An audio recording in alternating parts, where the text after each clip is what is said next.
pukul setengah 10 pagi di Kompas TV.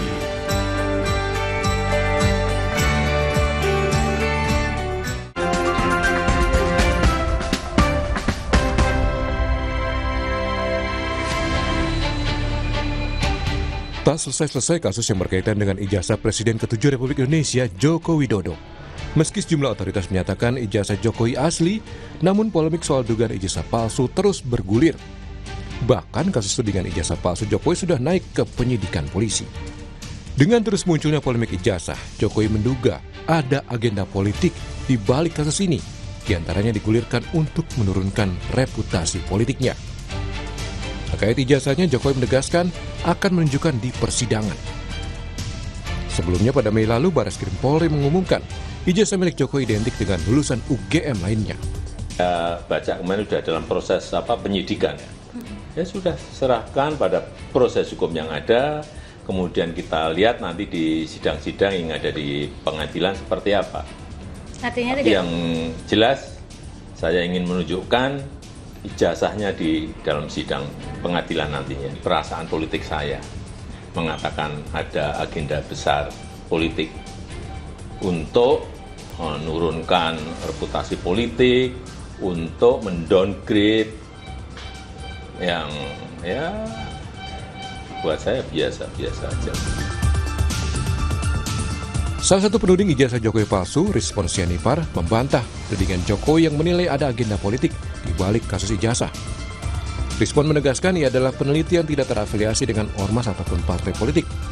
Rizwan bilang tudingan yang dilontarkan kelompoknya soal ijazah Jokowi berbasis fakta dan dikaji secara ilmiah. Ya, tidak ada kaitannya dengan apapun. Ini kan murni kajian ilmiah yang diduga berita yang dituduhkan kepada kami menjadi berita bohong.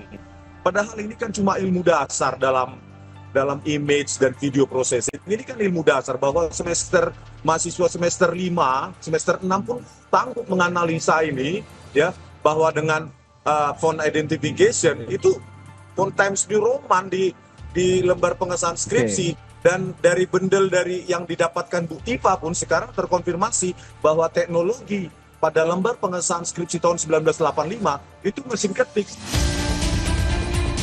Anggota DPR fraksi PD Perjuangan Arya Bima menanggapi pernyataan Presiden ke-7 Republik Indonesia Joko Widodo soal kecurigaan adanya agenda besar politik di balik polemik ijazah palsu sampai pemakzulan Wapres Gibran Rakabuming. Arya bilang seorang negarawan sudah seharusnya terbiasa diterpa isu. Arya menyoroti sikap Jokowi yang kerap menyampaikan hal bersifat personal ke publik. Kata Arya, polemik yang ditujukan dan dialami Jokowi merupakan hal biasa di dunia politik. Beberapa tokoh seperti Presiden ke-6 RI, Susilo Bambang Yudhoyono, Presiden Prabowo juga pernah mengalami hal serupa. Itu pemakzulan, juga itu menyangkut masalah ijazah. Saya melihat itu satu hal yang biasa dalam satu dinamika politik di negeri ini. Juga dirasakan oleh PDI Perjuangan, oleh Pak Prabowo, oleh Pak SBY, oleh Pak Erlangga, kan semua merasakan itu. Dan toh juga tidak disampaikan ke publik. Keluarga Jokowi memang diterpa sejumlah polemik. Tak hanya ijazah Jokowi yang sudah muncul bertahun-tahun, tapi juga surat tuntutan pemakzulan putranya Gibran Rakabuming yang sudah sampai ke MPR. Tim Liputan, Kompas TV.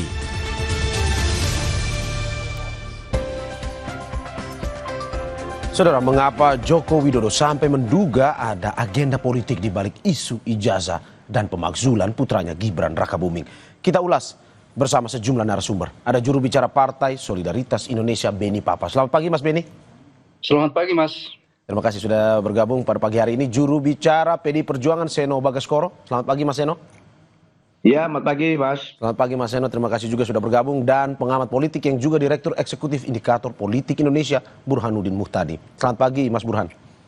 Pagi, Mas. Terima kasih Bapak-Bapak sudah bergabung di Dialog Sapa Indonesia Pagi pada hari ini. Dan saya akan ke Mas Beni terlebih dahulu. Mas Beni, kata Pak Jokowi, saya perasaan politik saya bahwa ini ada politis terkait dengan ijazah dan juga pemakzulan Wapres Gibran. Katanya untuk menurunkan politik saya. menurut Anda seperti apa? Apa maksud dari pernyataan Jokowi ini? Iya, pertama kami perlu menegaskan bahwa Pak Jokowi sebagai figur yang betul-betul menghormati proses hukum, sehingga ketika ada isu yang menyangkut beliau membawa ke ranah hukum untuk dibuktikan di persidangan, termasuk ketika berkaitan dengan persoalan ijazah palsu yang kemudian selalu diembuskan oleh beberapa kelompok. Itu yang pertama. Yang kedua, statement Pak Jokowi menjawab media terkait dengan isu ijazah palsu. Saya kira Pak Jokowi sebagai presiden 2 periode dan sebagai tokoh politik tentu kan memiliki feeling politik tertentu ketika melihat fenomena yang ada. Dan respon Pak Jokowi terhadap persoalan tuduhan ijazah palsu yang menyangkut dengan beliau yang hari ini selalu marak oleh beberapa kelompok, saya kira ini kan berdasarkan informasi-informasi yang beliau terima. Jadi tidak mungkin Pak Jokowi menyampaikan itu serta-merta dan tidak ada informasi yang valid yang kemudian sampai ke beliau. Beliau adalah mantan presiden, seorang tokoh bangsa yang tentu memiliki saluran-saluran informasi yang bisa dipercaya dan kredibilitas.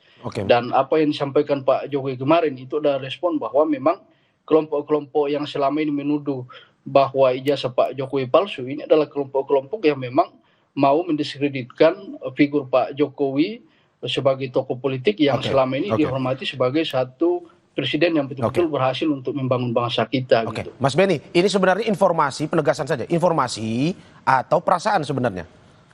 Ya, saya kira Pak Jokowi tentu memiliki informasi tertentu terkait dengan tuduhan ini, sehingga tidak mungkin juga beliau menyampaikan ke media tanpa ada informasi yang sampai ke beliau yang betul-betul bisa dipercaya. Dan saya kira secara kasat mata kita pun sebagai masyarakat umum melihat bahwa memang ini adalah satu gerakan yang disetting untuk mendiskreditkan nama Pak Jokowi dan Mas Gibran. Jadi apalagi Pak Jokowi sebagai tentu kan memiliki informasi-informasi yang lebih kredibel dibandingkan kita ya. Dan saya kira respon beliau adalah merupakan respon yang wajar terhadap fenomena yang ada. Karena ini kan tuduhan yang dibuat-buat ini. Mas. Jadi tidak ada dasarnya menuduh Pak Jokowi sebagai orang yang menggunakan ijazah palsu selama ini. Beliau berproses dari wali kota, dari gubernur sampai presiden. Tentu kan melalui proses verifikasi yang cukup Mas, sebelum saya ke detail. Sebelum saya ke Mas Eno, saya ingin penegasan sekali lagi ke Mas Benny. Berarti ini informasi yang didapatkan sebelum Pak Jokowi memberikan pernyataan itu, informasi valid bahwa ada pihak-pihak yang ingin mendiskreditkan reputasi politiknya. Kalau memang seperti itu, apa sebenarnya motifnya? Apakah memang karena posisinya Pak Jokowi ini kan sudah purna tugas sebenarnya? Iya, motifnya saya kira kita bisa menyimpulkan, Mas, bahwa orang-orang yang menuduh Pak Jokowi ijazah palsu ini kan kalau kita lihat track recordnya, orang yang selalu berseberangan Pak Jokowi selama 10 tahun kepemimpinan beliau sebagai presiden. Jadi anggaplah ini adalah kelompok-kelompok yang memang selama ini melawan Pak Jokowi. Jadi ketika ditanya motifnya, ini adalah motif sakit hati aja, Mas. Jadi mereka tidak mau ketika Pak Jokowi selesai, Pak Jokowi betul bisa masih menjadi seorang negarawan. Jadi akhirnya sampai Pak Jokowi selesai presiden pun masih diganggu karena mereka tidak puas menyerang Pak Jokowi selama 10 tahun gitu. Saya ke Mas Eno. Mas Eno, bagaimana Anda menanggapi ungkapan perasaan politiknya Pak Jokowi?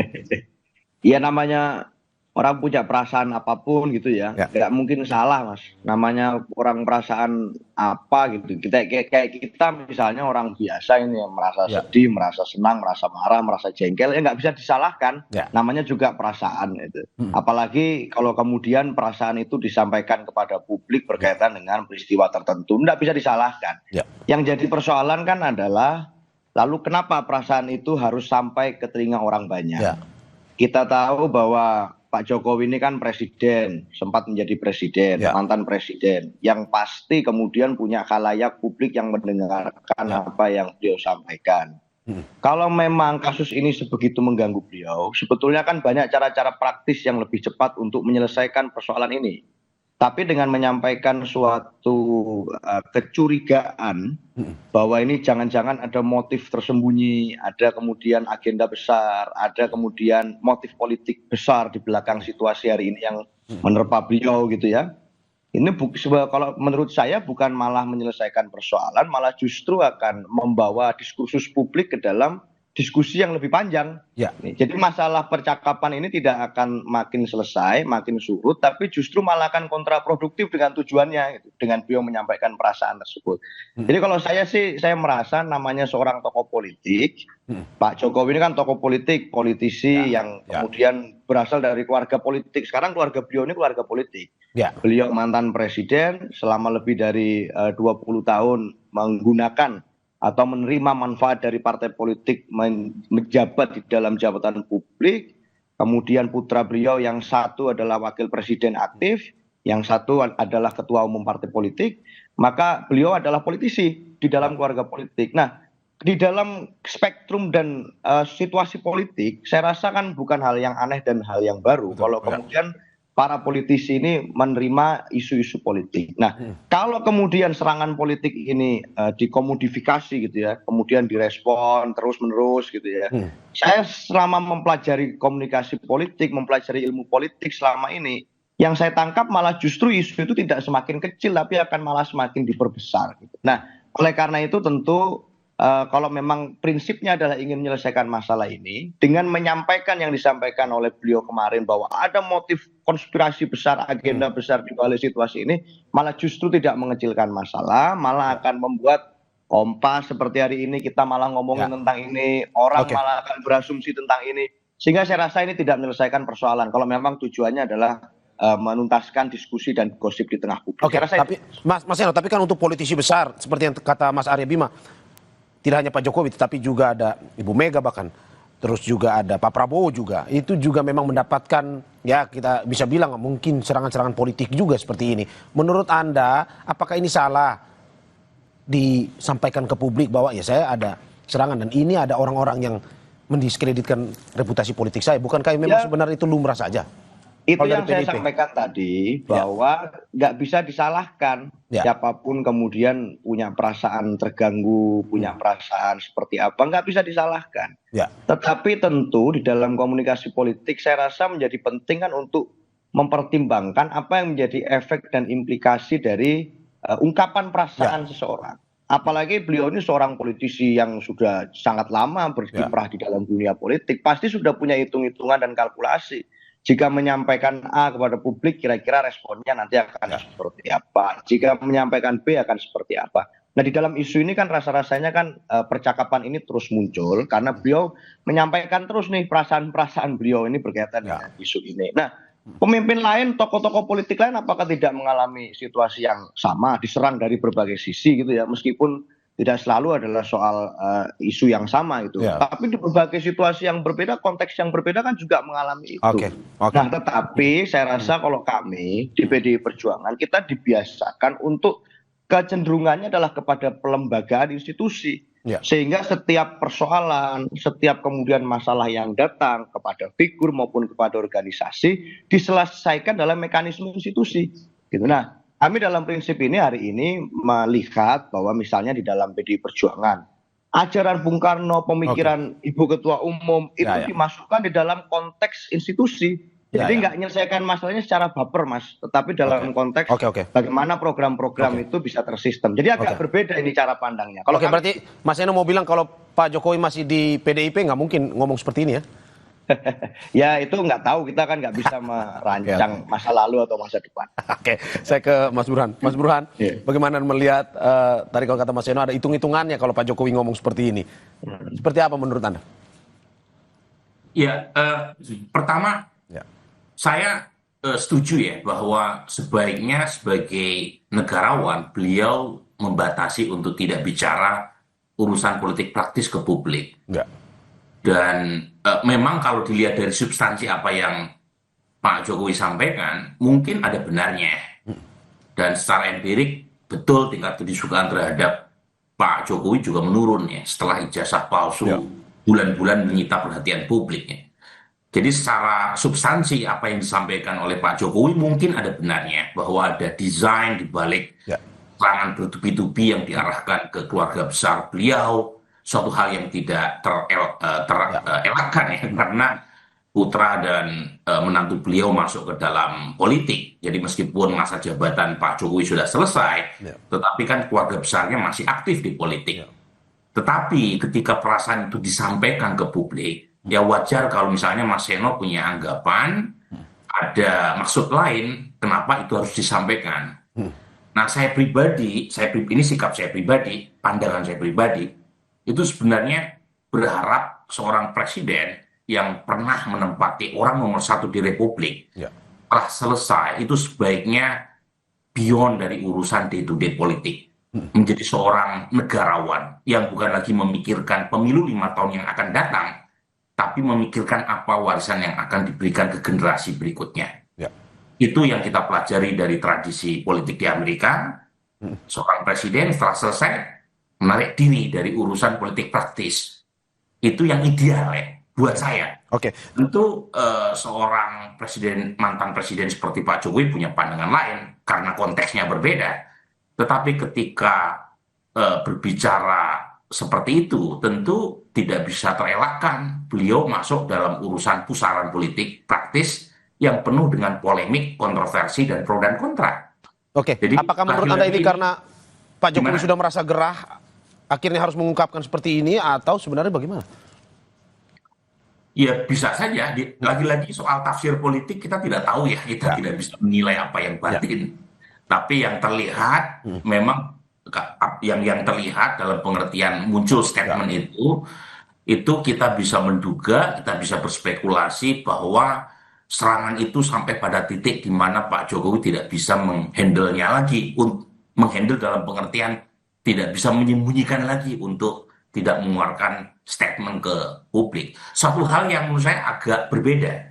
Jadi 10 tahun Pak Jokowi berada di puncak kekuasaan, itu relatif beliau sangat pandai dalam menyembunyikan perasaan, dalam menyembunyikan statementnya. Jadi sangat pintar untuk tidak mengeluarkan perasaan ke publik ya. Tetapi sepertinya isu ijazah palsu ini begitu kuat ya, membuat Pak Jokowi akhirnya harus mengeluarkan statement semacam. Mas Burhan, sebelum saya ke Mas Beni, saya ingin penegasan.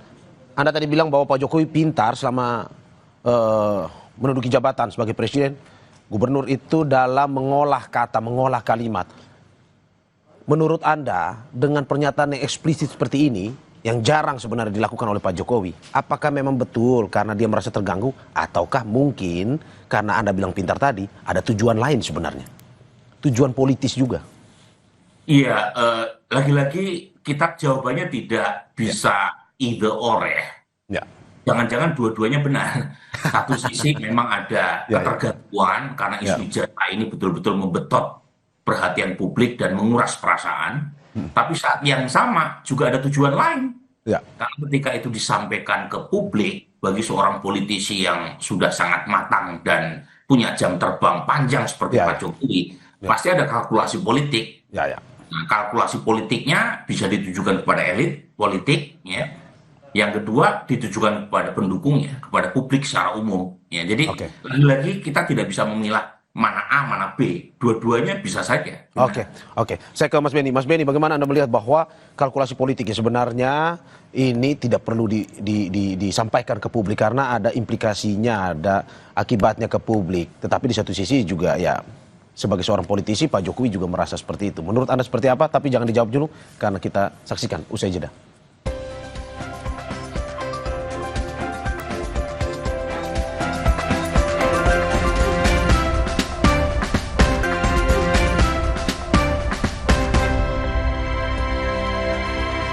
Terima kasih masih di Sapa Indonesia Pagi, saudara, bersama saya Mario Sarong dan narasumber saya, juru bicara Partai Solidaritas Indonesia Beni Papa. Selain itu juga ada juru bicara PD Perjuangan Seno Bagaskoro dan pengamat politik yang juga Direktur Eksekutif Indikator Politik Indonesia Burhanuddin Muhtadi. Saya ke Mas Beni lagi. Mas Beni, bagaimana melihat bahwa ini sebenarnya tidak perlulah disampaikan oleh Pak Jokowi, ada implikasi-implikasi yang juga mungkin berdampak kepada masyarakat. Tapi kalau Anda melihat sebenarnya dari kasus ini secara umum, ini lebih banyak ruginya ke Pak Jokowi atau bagaimana sebenarnya? Iya, tentu apa yang disampaikan Pak Jokowi ini kan sesuatu yang wajar, Mas. Dan apa yang sedang dilakukan oleh beberapa kelompok hari ini yang menuding ijazah beliau palsu, ini kan secara terang benderang merusak reputasi beliau. Sehingga ketika beliau merespon, saya kira ini menjadi sesuatu hal yang wajar. Karena kenapa? Ini juga menjadi pembelajaran, Mas, untuk untuk kita semua, bahwa tidak bisa kita kemudian serta-merta bisa merusak reputasi orang tanpa dasar, tanpa data, tanpa fakta. Dan ketika itu kemudian dilakukan kepada seorang figur, saya kira ini juga akan menjadi presiden buruk. Jadi bayangkan ketika semua figur politik, Mas, kemudian dihantam dengan persoalan-persoalan yang tidak ada faktanya. Ini kan merusak demokrasi kita, Mas. Dan apa yang disampaikan Pak Jokowi kemarin ini sesuatu yang menurut kami wajar. Dan yang kedua, Pak Jokowi kan selama ini merespon dengan melakukan pelaporan di kepolisian. Jadi Pak Jokowi di lain sisi juga taat kepada hukum yang ada. Jadi beliau menyerahkan kepada hukum, tapi ketika kemudian kelompok ini selalu menggemborkan di media, di masyarakat, ini kan menjadi kekuatan tersendiri bahwa gerakan-gerakan ini bisa merusak demokrasi kita, bisa merusak kebebasan berpendapat kita yang selama ini kita hormati, bahwa kemudian setiap orang punya kebebasan untuk menyampaikan hal, itu lain soal, tapi kebebasan itu juga harus bertanggung jawab, harus berdasarkan dengan fakta, Mas. Mas Benny, tapi ada yang bilang juga bahwa Pak Jokowi juga riding the wave juga, ada mengambil keuntungan juga dari isu yang dimainkan ini. Menurut Anda seperti itu atau bagaimana? Saya kira tidak, Mas, ya. Dan respon Pak Jokowi kemarin itu kan menegaskan bahwa apa yang sedang terjadi ini kan merugikan beliau, merusak reputasi beliau. Jadi kalau ada pihak-pihak yang menuding bahwa Pak Jokowi mengambil keuntungan yang dengan kasus ijazah palsu sekarang, saya kira tidak ada. Justru ini kan dan kita masyarakat biasa melihat, Mas, ini sedang ada gerakan untuk merusak reputasi beliau, dan itu merugikan Pak Jokowi. Oke, saya ke Mas Seno. Mas Seno, Pak Jokowi seperti yang dibilang Mas Burhan, seorang politisi kawakan. 10 tahun menjabat presiden, selalu kita lihat serangan-serangan itu selalu muncul ke Pak Jokowi, tapi tidak menurunkan juga elektabilitasnya. Menurut Anda, Pak Jokowi ini seseorang yang pintar memainkan ini, atau bagaimana? Memang betul merasa gerah sehingga merasa bahwa ini ada yang menyerang, atau bagaimana sebenarnya? Ya jujur saya nggak ngerti juga ya. Dalam konteks dirugikan secara politik itu seperti apa. Kan beliau sudah nggak bisa nyalon lagi sebagai figur politik. Sudah pernah 2 kali menjabat sebagai presiden, jabatan tertinggi di Republik ini. Dan sudah sesuai konstitusi nggak bisa nyalon lagi. Gitu. Sehingga tentu saja tidak ada itu kemungkinan futuritis masa depan. Beliau akan dirugikan secara politik gitu ya, secara elektoral, apalagi tadi kalau pertanyaannya begitu misalnya. Untuk terkait dengan isu apapun itu. Sehingga kalau kita melihat misalnya, siapa sih tokoh politik di lingkaran eksekutif pusat misalnya, yang tidak mengalami situasi yang kurang lebih sama. Misalnya di dalam Pilpres kemarin, kandidat mana sih yang tidak mengalami serangan pembunuhan karakter yang luar biasa? Di sisi kami misalnya figur-figur kunci kami juga dilakukan pembusukan karakter yang luar biasa. Di sisi nomor urut 1, 2, 3 juga dilakukan hal-hal yang sama gitu, bahkan hingga sekarang gitu. Tapi nggak ada itu yang rasa-rasanya figur-figur itu yang baper-baper gitu kan, kemudian menyampaikan situasinya seperti itu. Saya rasa nggak juga gitu, ya biasa saja. Memang itulah kemudian dramatika yang ada di politik gitu. Tetapi di dalam seorang politisi yang kelasnya seperti Pak Jokowi, kemudian ada Pak SBY, ada Bu Mega, negarawan-negarawan kita yang kelasnya harusnya sudah di level negarawan. Harusnya banyak mikirnya adalah visioning dan gagasan dong, Mas. Saya rasa hari ini ada banyak hal kok peran yang bisa dilakukan oleh Pak Jokowi itu. Selain ngurusin masalah yang menurut kami ini kan masalah yang remeh-temeh gitu loh. Urusan ijazah itu kan urusan yang ini suatu yang membanggakan, suatu hal yang semua orang juga punya kalau pernah mengikuti prosesnya, dan mudah saja gitu untuk kemudian menceritakan kalau dia punya atau tidak punya gitu. Sehingga bukan persoalan yang besar. Bagaimana hari ini di mata rakyat ada banyak isu lain yang jauh lebih penting gitu. Nah, untuk kemudian dijawab persoalannya oleh para tokoh-tokoh kunci kita.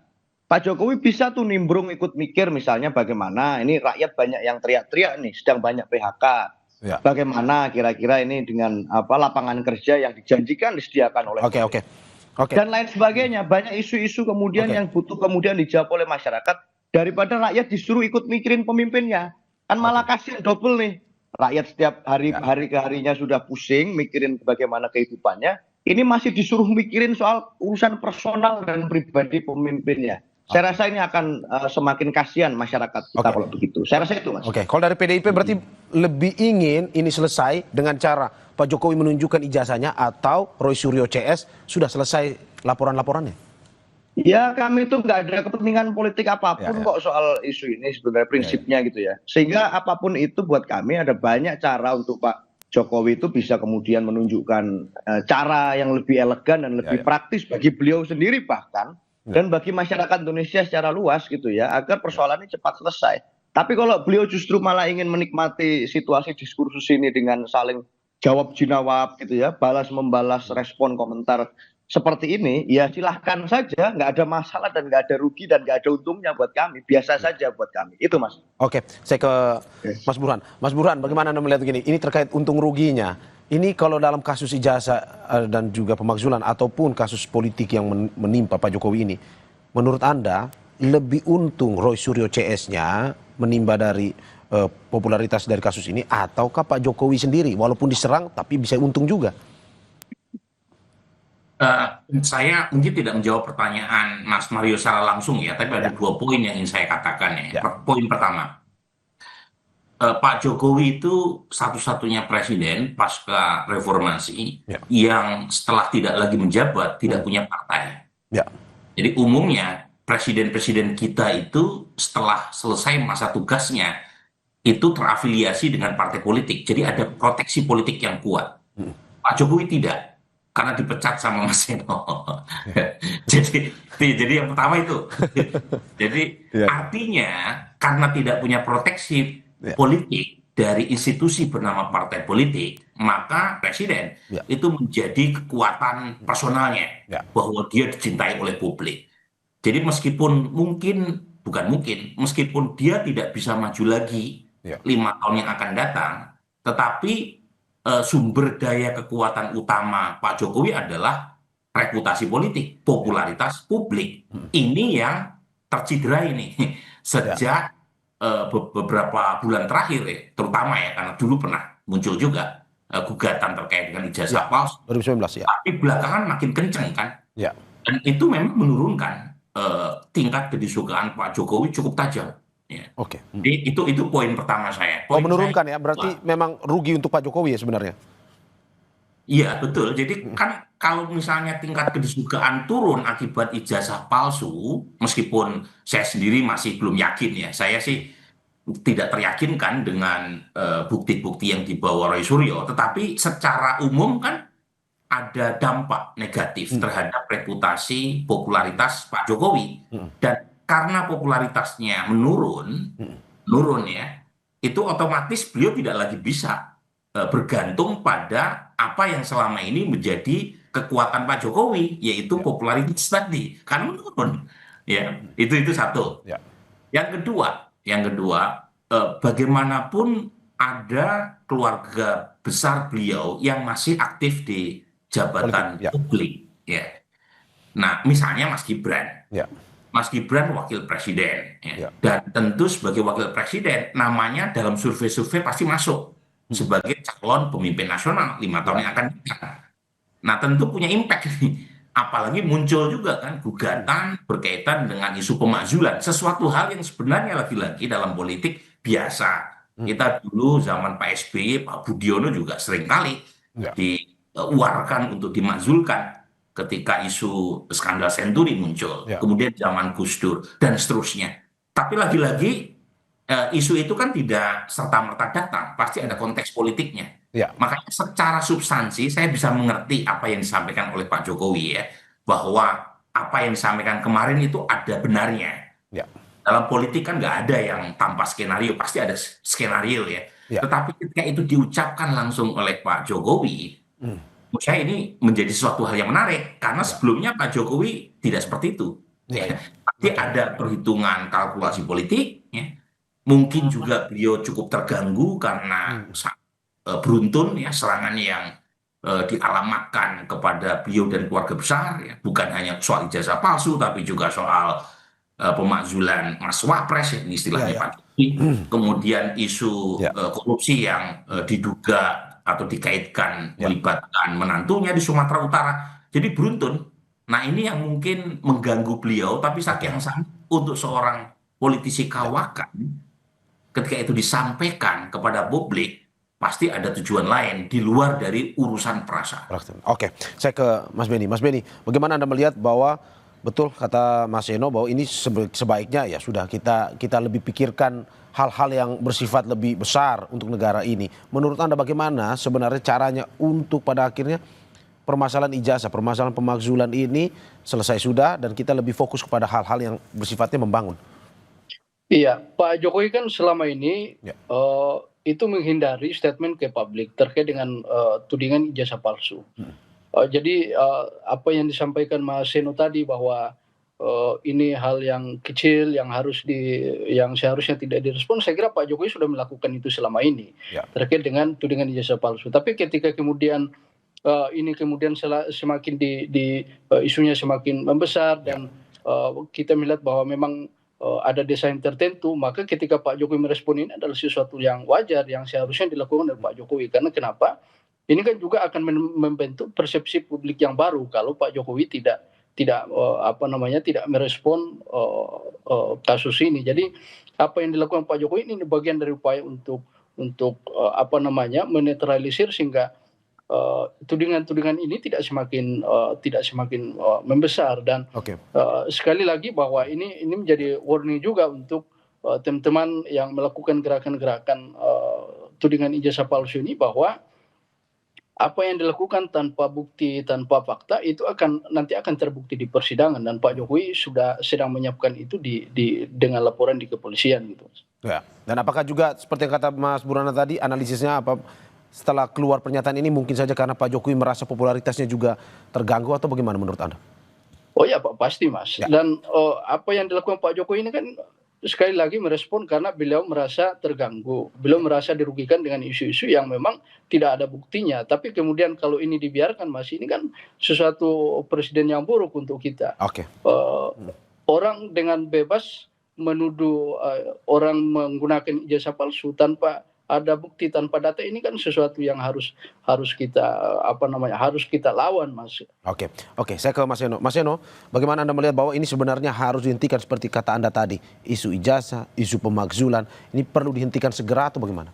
Dan bagaimana caranya? Maksud saya begini loh, kalau memang Pak Jokowi merasa terganggu dengan situasi itu, ini cara menjawab atau cara menuntaskan persoalannya kan ada banyak opsi itu Mas, yang bisa lebih praktis, lebih efektif gitu ya. Ini kan ngeri juga kita, ampun juga kita. Urusan ijazah ini kan sebenarnya simpel sekali. Tinggal kalau misalnya orang lain ya saya nggak meminta Pak Jokowi atau siapapun melakukan hal yang sama. Saya misalnya ditanya, mana Mas KTP-nya Mas Eno, saya tunjukkan aja KTP saya. Karena memang saya punya, prosesnya saya ikut bikin, mekanisme prosedurnya saya punya. Dan saya nggak melakukan kejahatan apapun dalam proses itu. Itu bukan hal yang susah gitu loh untuk melakukan itu. Ini akan menjawab persoalan selesai. Finish, case close gitu. Tapi ini kan jadi panjang, jadi lama, jadi membesar, seakan-akan sesuatu yang gawat. Ini jadi aneh juga di logika saya gitu ya, yang cenderung selama ini sebenarnya nggak terlalu suka mengikuti proses kasus ini gitu ya. Tapi buat saya jadi aneh gitu. Kenapa kok persoalan yang simple, persoalan yang bukan persoalan yang sangat rumit untuk dipecahkan, perlu waktu berbulan-bulan dan seakan-akan jadi masalah yang gawat dan serius. Gitu untuk bangsa dan negara ini gitu, seakan-akan ini kita akan membuka kotak Pandora gitu kalau kemudian nih persoalan ini nanti diungkap ke publik gitu. Ya buat saya ini keanehan gitu Mas, buat saya juga suatu hal. Begitu juga dengan isu pemakzulan harus dihentikan juga biar tidak berlarut-larut Mas, atau gimana? Itu kan prosedur yang berbeda lagi, ada aspirasi yang masuk dan ini sesuai, semua orang punya hak dan tanggung jawab konstitusionalnya, kita menghormati itu. Silahkan itu kemudian apapun ya menjadi bagian dari aspirasi orang yang untuk menyampaikan. Tetapi soal isu ijazah ini itu kan suatu hal yang harusnya bisa diselesaikan cepat. Tapi kenapa kok sampai sekarang masih nggak beres-beres, malah jadi gosip yang semakin menguat gitu. Malah jadi seakan-akan bergulir terus gitu.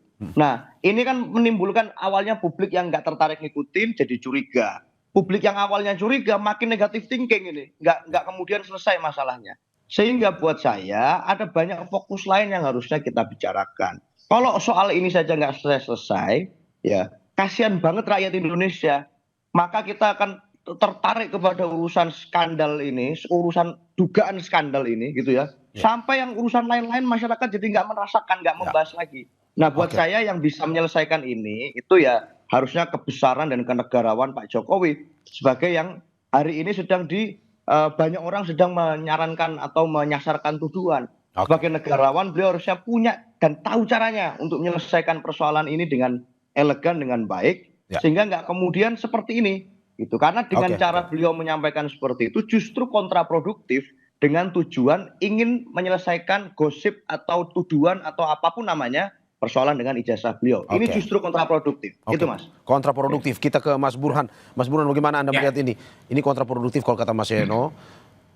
Pun juga kata Mas Beni tadi ya ini merugikan juga.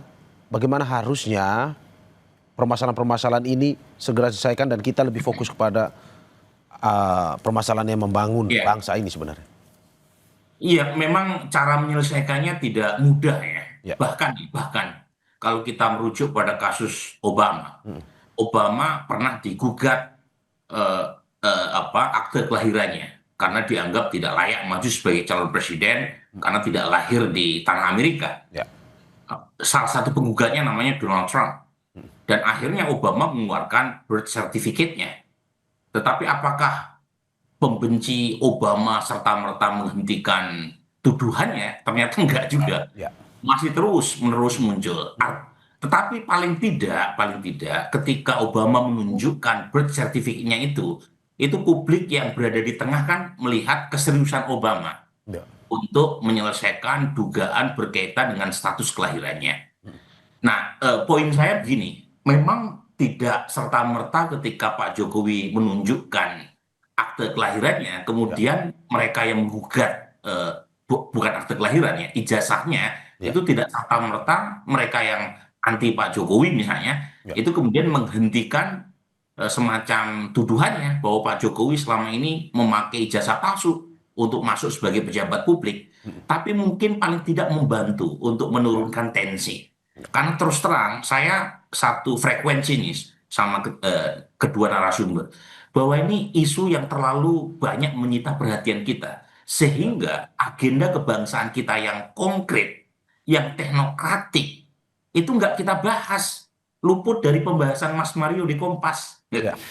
Contoh nih ya, pertumbuhan ekonomi kita itu dikoreksi sama lembaga-lembaga terkemuka di dunia dari 5,1% menjadi 4,7%. Padahal target pertumbuhan Pak Prabowo itu 8%. Ini 5% aja nggak nyampe. Isu-isu substantif jadi lewat ya Mas ya. Rupiah juga merosot 10%. Indeks IHSG turun 20%. Tenaga kerja kita yang kena PHK sampai Kementerian Tenaga Kerja nggak berani tuh merilis data yang sebenarnya. Ini penting yang menurut saya perlu mendapatkan perhatian dari Kompas TV. Terima kasih atas apa yang disampaikan juru bicara Partai Solidaritas Indonesia Beni Papa, juru bicara PDI Perjuangan Seno Bagaskoro, dan pengamat politik yang juga Direktur Eksekutif Indikator Politik Indonesia Burhan Nudi Mutadi atas apa yang disampaikan. Semoga bisa kita move on dan lebih berpikir terkait dengan pembangunan bangsa. Sehat-sehat Bapak-bapak. Terima kasih banyak. Terima kasih. Saudara jangan kemana-mana, Sapa Indonesia Pagi akan segera kembali dengan informasi lainnya. Salah satunya pemerintah dorong polisi tindak tegas jaringan pelaku beras oplosan yang rugikan konsumen 99 triliun rupiah setiap tahun. Menteri Pertanian Amran Sulaiman bilang polisi sudah periksa 26 merek beras yang diduga dioplos.